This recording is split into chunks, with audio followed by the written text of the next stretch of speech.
My name is Guido Palazzo. I teach business ethics at HEC Lausanne. I studied in Germany. I studied business administration and philosophy and did my PhD in philosophy.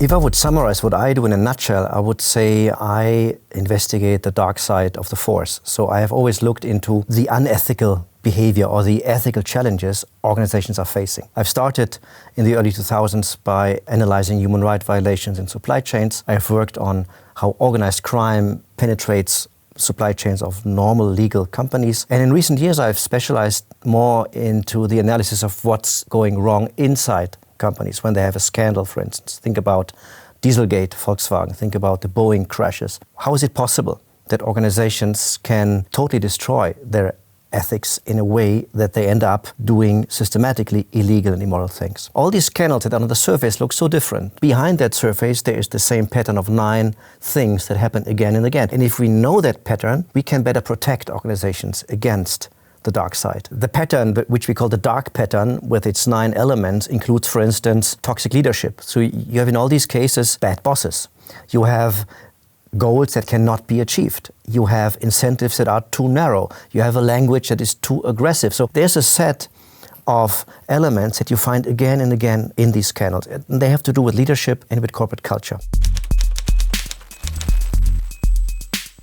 So when I was working on my PhD, I realized that the world had changed in a way that was no longer corresponding to what we assumed companies were doing. It was the time of the rise of multinational companies. And suddenly, we had human rights violations in the products that we were buying, something that didn't exist before anymore. And we had no theory to describe that. We had no theory to tell us what companies were supposed to do in a world where they would go global, but governments would not.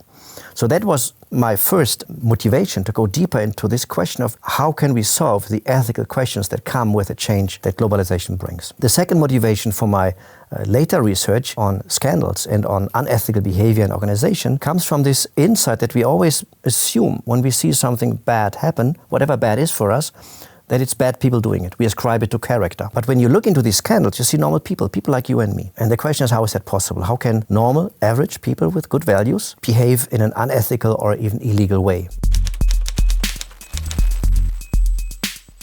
Today, probably no company can allow itself not to manage ethics. So we need to train young people to have the skills to manage all dimensions of ethics in organizations, from sustainability to the climate of integrity to CSR, to supply chains. Things have to be done today by young managers that haven't been done before. And integrity is one of our key values at HEC. So we want to produce, to educate young people with strong ethical principles and a skill set that helps them to manage this larger responsibility.